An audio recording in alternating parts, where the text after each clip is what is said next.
Hello friends, welcome back to Deepa's ರುಚಿಯ ಸೊಬಗು. Friends, ನಾನಿವತ್ತು ಶಿವರಾತ್ರಿ ಸ್ಪೆಷಲ್ ಹುರ್ಗಡ್ಲೆ ತಂಬಿಟ್ಟನ್ನು ಯಾವ ರೀತಿ ಮಾಡ್ಕೊಳ್ಳೋದು ಅಂತ ತೋರಿಸ್ತಾ ಇದ್ದೀನಿ. ನೀವೇನಾದರೂ ಫಸ್ಟ್ ಟೈಮ್ ನಮ್ಮ ಚಾನಲ್ ನೋಡ್ತಾ ಇದ್ದೀರಾ ಅಂದರೆ ಪ್ಲೀಸ್ ಸಬ್ಸ್ಕ್ರೈಬ್ ಮಾಡ್ಕೊಳ್ಳಿ. ಹಾಗೆಯೇ ಪಕ್ಕದಲ್ಲಿರುವಂಥ ಬೆಲ್ಲೈಕನ್ ಕೂಡ ಕ್ಲಿಕ್ ಮಾಡಿ. ಬನ್ನಿ ಯಾವ ರೀತಿ ಮಾಡೋದು ಅಂತ ನೋಡೋಣ. ಮೊದಲಿಗೆ ನಾನು ಸ್ಟವನ್ನು ಆನ್ ಮಾಡಿ ಒಂದು ಪ್ಯಾನ್ ಬಿಸಿ ಇಟ್ಕೊತಾ ಇದ್ದೀನಿ.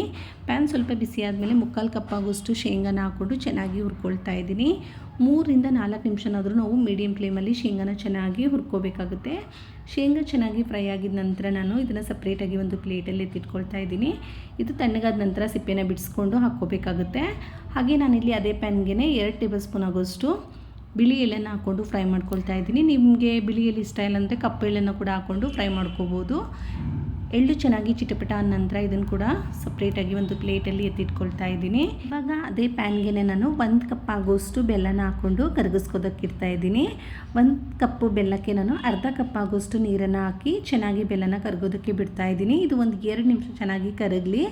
ಮೀಡಿಯಮ್ ಫ್ಲೇಮಲ್ಲಿ ಇಟ್ಬಿಟ್ಟು ಈ ಕಡೆ ನಾನು 1 ಕಪ್ ಆಗೋಷ್ಟು ಹುರ್ಗಡ್ಲೆನ ಪೌಡರ್ ಮಾಡ್ಕೊಳ್ತಾ ಇದ್ದೀನಿ ಮಿಕ್ಸರ್ ಜಾರ್ಗೆ ಹಾಕ್ಕೊಂಡು. ಇದನ್ನು ನಾವು ನುಣ್ಣಗೆ ರುಬ್ಕೋಬೇಕಾಗುತ್ತೆ. ನುಣ್ಣಗೆ ಇರಬೇಕು ನಮಗೆ ಪೌಡರು, ಅಂದರೆ ತರಿಯಾಗೆಲ್ಲ ರುಬ್ಕೊಳ್ಳಿಕ್ಕೆ ಹೋಗಬಾರ್ದು. ಎಷ್ಟು ಸಾಧ್ಯವಾಗುತ್ತೋ ಅಷ್ಟು ನುಣ್ಣಗೆ ರುಬ್ಕೊಂಡು ಇದನ್ನು ಇವಾಗ ಒಂದು ಬೌಲ್ಗೆ ಹಾಕ್ಕೊಳ್ತಾ ಇದ್ದೀನಿ. ಹಾಗೆ ನಾನಿಲ್ಲಿ ಶೇಂಗಾ ಕೂಡ ಸಿಪ್ಪೆನ ಬಿಡಿಸಿ ಇಟ್ಕೊಂಡಿದ್ದೀನಿ. ಇದನ್ನು ಕೂಡ ಇವಾಗ ಗ್ರೈಂಡ್ ಮಾಡ್ಕೋಬೇಕಾಗುತ್ತೆ, ಪೌಡರ್ ಮಾಡ್ಕೋಬೇಕು. ಇದನ್ನು ನಾವು ಫೈನಾಗಿ ಪೌಡರ್ ಮಾಡ್ಕೊಳ್ಳಿಕ್ಕೆ ಹೋಗಬಾರ್ದು, ತರಿಯಾಗಿಯೇ ಈ ರೀತಿ ರುಬ್ಕೋಬೇಕು. ಇದನ್ನು ಕೂಡ ನಾನು ಇವಾಗ ಕಡಲೆ ಹಿಟ್ಟಿನ ಜೊತೆಗೇ ಹಾಕ್ಕೊಳ್ತಾ ಇದ್ದೀನಿ. ಹಾಗೆಯೇ ಹುರಿದಿಟ್ಕೊಂಡಿರುವಂಥ ಬಿಳಿ ಎಳ್ಳನ್ನು ಕೂಡ ಹಾಕ್ಕೊಂಡು ಒಂದು ಅರ್ಧ ಕಪ್ ಆಗೋಷ್ಟು ಒಣಕೊಬ್ಬರಿ ತುರಿನ ಹಾಕ್ಕೊಳ್ತಾ ಇದ್ದೀನಿ. ಇವಾಗ ಇದನ್ನು ಚೆನ್ನಾಗಿ ರೀತಿ ನೀಟಾಗಿ ಮಿಕ್ಸ್ ಮಾಡ್ಕೋಬೇಕಾಗುತ್ತೆ. ಈ ಥರ ಚೆನ್ನಾಗಿ ಮಿಕ್ಸ್ ಮಾಡಿಕೊಂಡು ನಂತರ ನಾವು ಇದಕ್ಕೆ ಬೆಲ್ಲನ ಸೇರಿಸ್ಕೋಬೇಕು. ಬೆಲ್ಲದ ನೀರನ್ನು ನೋಡಿ, ಬೆಲ್ಲ ಕೂಡ ಚೆನ್ನಾಗಿ ಕರಗಿದೆ. ಇವಾಗ ಇದನ್ನು ನಾನು ಒಂದು ಜಾಲರಿ ಇಟ್ಕೊಂಡು ಚೆನ್ನಾಗಿ ಶೋಧಿಸ್ಕೊಂಡು ಹಾಕ್ಕೊಳ್ತಾ ಇದ್ದೀನಿ. ಏನಂದರೆ ಬೆಲ್ಲದಲ್ಲಿ ಏನಾದ್ರು ಗಲೀಜಿದ್ರೆ ಹೋಗಲಿ ಅಂತ ಅಷ್ಟೇ. ಇವಾಗ ಇದನ್ನು ಚೆನ್ನಾಗಿ ರೀತಿ ಸ್ಪೂನಲ್ಲಿ ಮಿಕ್ಸ್ ಮಾಡ್ಕೋಬೇಕು.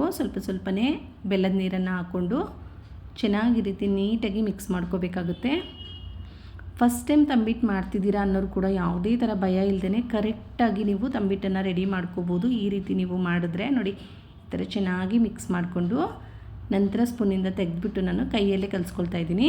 ಉಗುರು ಬೆಚ್ಚಗಾದ ನಂತರ ನೋಡಿ, ಸ್ವಲ್ಪ ಉಗುರು ಬೆಚ್ಚಗಿರಬೇಕು. ಬಿಸಿಯಾಗಿರುವಾಗಲೇ ನಾವು ಉಂಡೆಗಳನ್ನ ಚೆನ್ನಾಗಿ ಕಟ್ಕೋಬೇಕಾಗುತ್ತೆ. ನೋಡಿ, ಈ ರೀತಿ ಕೈಯಲ್ಲಿ ತಗೊಂಡು ನಿಮಗೆ ಯಾವ ಅಳತೆಯಲ್ಲಿ ಯಾವ ಸೈಜಲ್ಲಿ ಬೇಕೋ ನೀವು ಆ ಸೈಜಲ್ಲಿ ನೀವು ತಂಬಿಟ್ಟಿನ ಉಂಡೆನ ರೆಡಿ ಮಾಡ್ಕೋಬೋದು. ನೋಡಿ, ನಾನು ಒಂದೇ ಕೈಯಲ್ಲಿ ಎಷ್ಟು ನೀಟಾಗಿ ತಂಬಿಟ್ಟಿನ ಉಂಡೆನ ಮಾಡಿದ್ದೀನಿ. ನೋಡಿ, ಇದೇ ರೀತಿ ನಾನು ಉಳಿದಿರೋವಂಥ ಹಿಟ್ಟಲ್ಲಿ ಕೂಡ ಈ ಥರ ತಗೊಂಡು ಕೈಯಲ್ಲಿ ತಂಬಿಟ್ಟನ್ನು ಮಾಡ್ಕೋತಾ ಇದ್ದೀನಿ. ನೋಡಿ, ಎಷ್ಟು ಸುಲಭವಾಗಿ ಮಾಡ್ಕೋಬೋದು ತಂಬಿಟ್ಟನ್ನು. ನೀವು ನೋಡ್ತಾ ಇದ್ದೀರಲ್ಲ, ತುಂಬಾ ಈಸಿಯಾಗಿ ಮಾಡ್ಬೋದು ಈ ಹುರ್ಗಡ್ಲೆ ತಂಬಿಟ್ಟನ್ನು. ನೀವು ಕೂಡ ಒಂದ್ಸಲ ಇದೇ ರೀತಿ ಟ್ರೈ ಮಾಡಿ ನೋಡಿ. ನಿಮ್ಗೆ ಹೇಗೆ ಬಂತು ಅಂತ ನನಗೆ ಮರಿದೇನೆ ಕಮೆಂಟ್ ಮಾಡಿ. ಹಾಗೆಯೇ ವಿಡಿಯೋ ಇಷ್ಟ ಆದರೆ ಲೈಕ್ ಮಾಡಿ, ಆದಷ್ಟು ನಿಮ್ಮ ಫ್ಯಾಮಿಲಿ ಫ್ರೆಂಡ್ಸ್ಗೂ ಶೇರ್ ಮಾಡಿ. ಸಬ್ಸ್ಕ್ರೈಬ್ ಆಗಿಲ್ಲ ಅಂದರೆ ಪ್ಲೀಸ್ ಸಬ್ಸ್ಕ್ರೈಬ್ ಮಾಡ್ಕೊಳ್ಳಿ. Thank you for watching. Bye bye.